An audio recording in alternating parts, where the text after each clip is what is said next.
l'hydrogène c'est le futur, l'électrique c'est nul, ça pollue. Allez, on y va, c'est parti. Essence, électrique, hydrogène. Afin d'éviter le travers de ceux qui, par intérêt ou par naïveté ou méconnaissance, sautent comme des cabris en criant « L'hydrogène, il n'y a rien de mieux. D'ailleurs, j'en ai plein d'hydrogène là. » Il est nécessaire de connaître quelques chiffres pour avoir à l'esprit des ordres de grandeur qui douchent les ardeurs. Et oui, je fais des vers. Bon alors comme c'est un petit peu différent d'habitude, c'est un PowerPoint avec différents slides, alors je vais pas forcément tout te lire au niveau des slides, je vais te laisser prendre connaissance, d'autant plus que tu peux mettre des pauses, donc n'hésite pas à faire des pauses et à bien le lire si tu es intéressé. Oui, et puis bien sûr, reste jusqu'au bout, regarde la totalité parce qu'il y a beaucoup d'informations très intéressantes, et bien sûr, je vais citer mes sources, c'est très important également. Donc, mode de propulsion des véhicules, alors c'est soit bien sûr essence, électrique, hydrogène. Consommation de carburant, l'essence, on parle de la consommation d'essence en litres au 100 km. En électrique, on parle de kilowattheures au 100 km. En hydrogène, on parle de kilogrammes au 100 km. Il faut savoir qu'un kilo de pétrole contient 12 kWh d'énergie sous forme de chaleur quand on le fait brûler. Le pétrole ainsi que ses dérivés, l'essence, le diesel, etc., est un produit miraculeux, car c'est un condensé fabuleux d'énergie qui a surtout la bonne idée d'être liquide à la pression et température ambiante, et donc facilement stockable et manipulable, ce qui n'est pas le cas par exemple du gaz naturel et surtout de l'hydrogène. Rendement des modes de propulsion. Un moteur à essence, c'est à peu près entre 20 et 30% de rendement. Un véhicule électrique, c'est entre 85 et 90%. Un véhicule à l'hydrogène, c'est entre 40 et 60%. 1 litre d'essence, 1 litre, pèse environ 0,7 kg, 700 grammes, avec une densité de 0,72 et contient 9 kWh. En fait, 8,8 kWh, mais on retiendra 9 kWh. Dans la suite de tout ce que je vais t'expliquer, le terme essence, ça regroupe le gasoil, l'essence, le kérosène, etc. Alors, dans la pratique d'une électrolyse industrielle, il faut 1 litre d'eau et 5 kWh d'électricité pour fabriquer un normal mètre cube d'hydrogène, soit 1000 litres d'hydrogène sous forme de gaz à 0 degré Celsius, à la pression atmosphérique qui contient 3 kWh d'énergie, rendement de 60% de l'électrolyse. Donc 1000 litres d'hydrogène gazeux à la pression atmosphérique de 0 degré Celsius contiennent autant d'énergie que 0,3 litres d'essence. C'est pas beaucoup, hein. Tu vas voir tous ces chiffres, je vais les développer par la suite. Ensuite, donc, coût associé aux différents modes de propulsion. Alors, le coût initial, bien sûr, les voitures à essence, depuis le temps que ça existe, la technologie est bien avancée, elle est très mature, donc elles sont moins chères à l'achat, elles sont moins chères à produire. Les véhicules électriques sont souvent plus chers, bien sûr, en raison du coût des batteries, mais là aussi, ça évolue très vite. Et les véhicules à hydrogène sont également souvent plus chers en raison de la technologie de la pile à combustible. Les coûts opérationnels, les coûts de carburant pour les véhicules à essence sont relativement élevés. Les véhicules électriques ont un coût d'électricité plus faible par kilomètre par rapport à l'essence et les coûts de carburant pour les véhicules à l'hydrogène sont généralement élevés en raison du coût de production et de distribution de l'hydrogène. 1 litre. 1 litre d'hydrogène liquide, donc 73,5 grammes, contient seulement 2,4 kWh. Entretien et durabilité. Alors, c'est connu de tout le monde, les coûts d'entretien pour les véhicules à essence nécessitent une maintenance régulière. Pour le moteur à combustion interne, les véhicules électriques nécessitent moins de maintenance en raison de moins de pièces mobiles. Les véhicules à hydrogène ont des besoins similaires à ceux des véhicules électriques en termes de maintenance. La durée de vie de la batterie et des piles à combustible. Les véhicules électriques ont une durée de vie de la batterie d'environ 8 à 10 ans, alors que pour les véhicules à hydrogène, la pile à combustible, c'est d'environ 8 à 12 ans. Recharge et ravitaillement. Alors, plus de secret, non plus, là je vais vite, l'essence, c'est les stations-service, les électriques, c'est des recharges à domicile, on a l'avantage de pouvoir recharger chez soi, quand on le peut bien sûr, ou dans des stations de recharge publiques, ou même privées d'ailleurs, et l'hydrogène, beaucoup moins de stations de ravitaillement disponibles, forcément par rapport aux stations d'essence et même de recharge électrique, on n'en est qu'au démarrage, donc des stations d'hydrogène, il y en a très peu en France.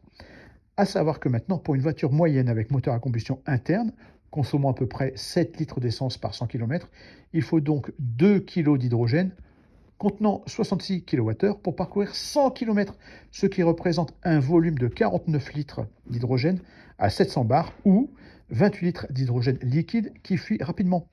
On va voir après un tableau hyper intéressant, je ne t'en dis pas plus. Autonomie des véhicules. Bon, là, l'essence, les véhicules à essence ont généralement une autonomie élevée par plein de carburant, ce qui en fait une option attrayante pour les longs trajets, sans nécessiter bien sûr de ravitaillement fréquent. Pour l'autonomie des véhicules électriques, elle varie considérablement en fonction de plusieurs facteurs, notamment la capacité de la batterie, l'efficacité énergétique du véhicule, le style de conduite et les conditions de conduite. Les conditions de conduite, c'est le temps, le vent, la pluie, la température, le nombre de personnes, le chargement, un toit ouvrant, des bagages, par exemple. Et les modèles récents des véhicules électriques offrent généralement une autonomie d'environ 200 à 500 km. Ça varie là énormément et de plus en plus avec une seule charge, bien que certains modèles haut de gamme puissent dépasser cette fourchette. Pour l'hydrogène, les véhicules à hydrogène offrent généralement une autonomie similaire à celle des véhicules à essence, ce qui en fait une option attrayante pour les conducteurs qui ont besoin d'une autonomie étendue sans temps de recharge prolongé. Pour parcourir 600 km sans ravitailler avec un véhicule essence moyen, consommant environ 7 litres au 100, il faut un réservoir d'essence de 42 litres pesant 40 kg quand il est plein. Avec l'hydrogène, c'est une autre histoire. En termes de poids, ce qui pèse lourd, c'est l'enveloppe du réservoir d'hydrogène à 700 bars. Le réservoir complet de 12 kg d'hydrogène à 700 bars pèse 240 kg, soit l'équivalent de 10 bouteilles de 22 kg et structure, ce qui représente un surpoids de 200 kg par rapport à l'essence, qui ne diminue quasiment pas avec la consommation, puisque la masse d'hydrogène ne représente que 12 kg, soit 5% du poids total du réservoir. Par rapport à l'essence, pour parcourir 600 km, le réservoir d'hydrogène à 700 bars est près de 10 fois plus gros, 400 litres pour 42 litres, et 6 fois plus lourd, 240 kg pour 40 kg, qu'un réservoir essence. Rendement des modes de propulsion. Alors là, je te montre un tout petit tableau. Je te laisse le regarder tranquillement. Ça permet de voir que pour 100 kWh d'énergie, donc non pas fossile, mais d'énergie verte, issue donc des panneaux solaires ou des éoliennes, de voir quelle est la perte avant d'arriver à ton véhicule. Donc je te laisse regarder sur la Tesla Model 3, la Tesla Model S, il y a la Toyota Mirai et la BMW Hydrogène 7. On voit des consommations de fou, quoi.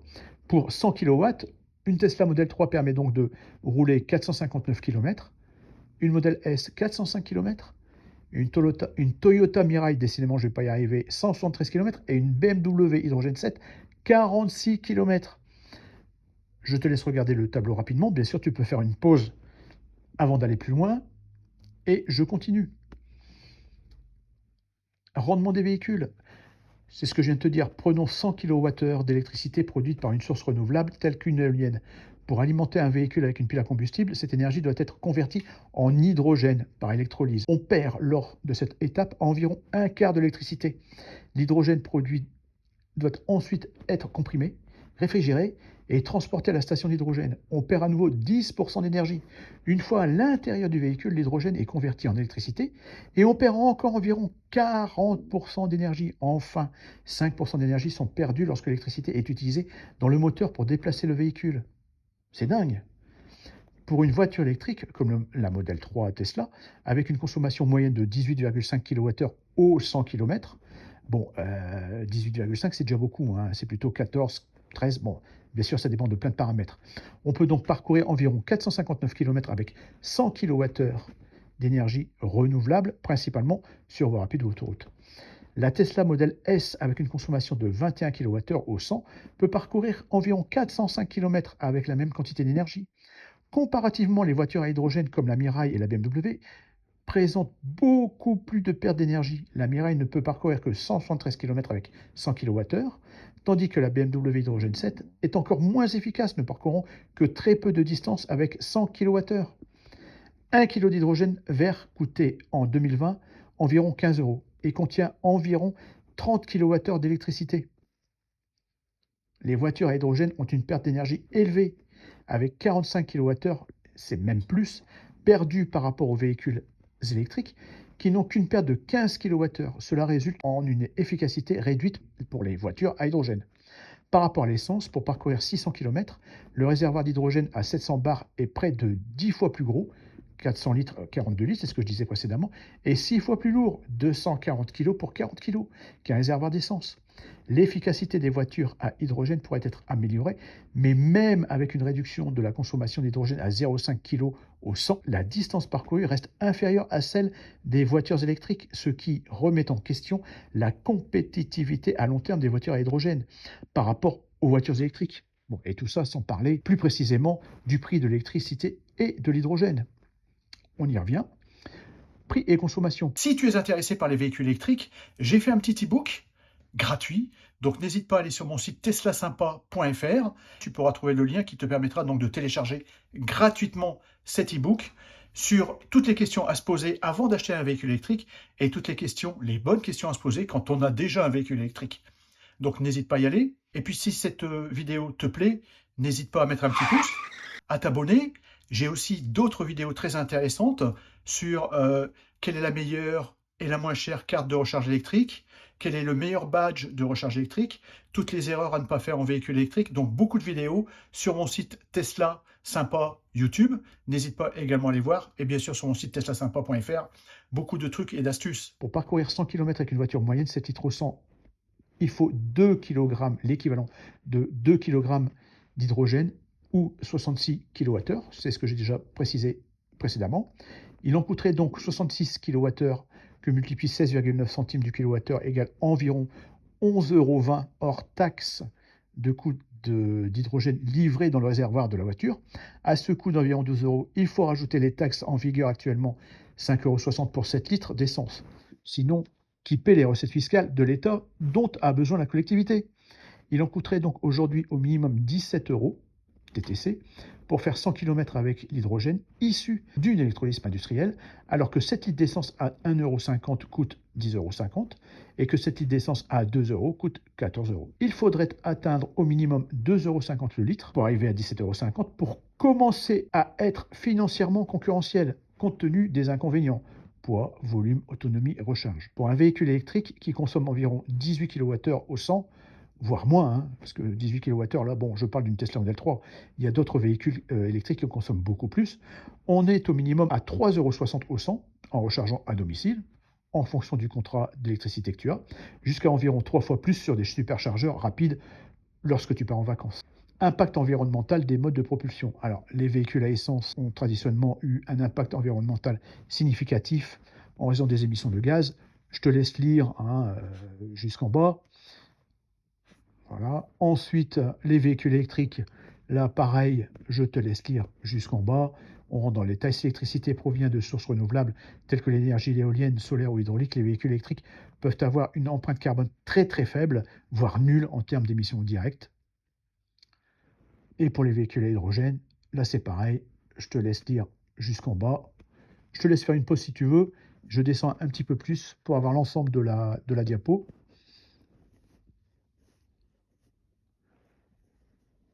Voilà. Ce qui est plus important, c'est ce qui arrive un peu maintenant, là maintenant. Alors la source là, c'est la revue de l'Institut Polytechnique de Paris. L'hydrogène gris, la méthode la plus répandue pour produire de l'hydrogène, est aussi le procédé qui présente la pire empreinte carbone. Il est produit par reformage à la vapeur de gaz naturel et coûte 1,50 € le kilo contre 6 € le kilo pour l'hydrogène produit par électrolyse. La production d'hydrogène devrait être multipliée par 14 pour couvrir 20% de la consommation énergétique mondiale, ce qui n'est pas possible actuellement avec l'hydrogène gris. L'énergie de l'hydrogène peut être utilisée pour fabriquer d'autres carburants, directement comme agent propulseur ou dans une pile à combustible, chaque méthode ayant ses propres défis à relever. Empreinte carbone des véhicules. Alors les véhicules électriques, si l'électricité provient de sources renouvelables, véhicules à hydrogène, si l'hydrogène est produit à partir de sources d'énergie renouvelables, etc. Et maintenant, le plus important, c'est si le baril venait à tripler à environ 300 $, le prix à la pompe serait alors de 2,80 € le litre. Toutes choses égales par ailleurs. Le montant des taxes peut être stabilisé et il n'est pas plus cher de raffiner et de transporter un pétrole à 100 $, le baril qu'à 300 $. Il resterait encore cependant les inconvénients de la production massive d'hydrogène par électrolyse qui nécessiterait une production supplémentaire importante d'électricité non encore envisagée. Il faudrait en effet tripler la production nationale actuelle pour alimenter le parc de 30 millions de véhicules, voitures, camions, utilitaires, bus en France, etc. Aux États-Unis, par exemple, 350 millions de véhicules, il faudrait multiplier par 9 le parc actuel de 100 réacteurs nucléaires pour produire 700 TWh d'électricité. Quant à alimenter le milliard de véhicules qui circulent dans le monde, ça, c'est une autre histoire. Transition vers les sources d'énergie renouvelables. Les véhicules électriques, une transition vers des sources d'énergie renouvelables est essentielle pour maximiser les avantages environnementaux des véhicules électriques C'est la même chose, bien sûr, pour les véhicules à hydrogène. Le cabinet Deloitte a calculé que le bilan carbone, fondé sur l'ensemble du cycle de vie, construction, utilisation, recyclage et fin de vie des véhicules, de la voiture à hydrogène est de 130 à 230 grammes de CO2 par kilomètre, contre 160 à 250 grammes pour la voiture électrique. La voiture thermique est entre 180 et 270 grammes. Les véhicules électriques émettent davantage à cause de la production des batteries, l'extraction de lithium et de métaux rares. Ces chiffres sont aussi à replacer dans un contexte où la production d'électricité est encore majoritairement fossile, 62% dans le monde en 2019. Lorsque l'électricité est produite avec des énergies renouvelables telles que l'éolien ou le solaire ou décarboné, comme le nucléaire, le bilan est bien plus favorable à la voiture électrique. C'est pas moi qui le dis. Alors j'avais prévu de parler encore de plein de choses, mais je me rends compte que c'est quand même relativement long. Donc je vais citer directement mes ressources et reprendre les PDF que j'ai pu récupérer et que je te présente maintenant. Je te mettrai donc sur mon site internet teslasympa.fr le lien qui te permettra de retrouver ces informations. Voilà, donc là maintenant je ne vais pas parler, mais je vais te montrer page par page et tu peux faire des pauses comme tu veux pour voir les différentes informations que j'ai pu récolter. Donc la source, enfin les sources, mais la source là principale, donc c'est contrepoint.org et je te montre donc le premier PDF, voilà qui est là. Donc tu peux faire une pause bien sûr et lire ce qui est indiqué. Là, donc le second PDF. Il y en a 9 comme ça, hein. Donc je vais aller relativement vite. Tu fais des pauses, bien sûr, comme je te disais, autant que tu veux. C'est super intéressant. Il y a beaucoup de choses, mais vraiment, on rentre dans les détails. Il y a certainement des points que je n'ai pas vus complètement. Je te laisse lire si ça t'intéresse. Tu peux revenir quand tu veux. Bon, je l'ai déjà dit que c'est vraiment pas mal. Ça donne pas mal d'indications, bien sûr, sur l'hydrogène, le futur de l'hydrogène. Il y a encore beaucoup, beaucoup de choses à voir, hein. Beaucoup, beaucoup de choses. C'est pas encore mature, hein. Il y a du boulot, hein. Il y a du boulot. Voilà, voilà.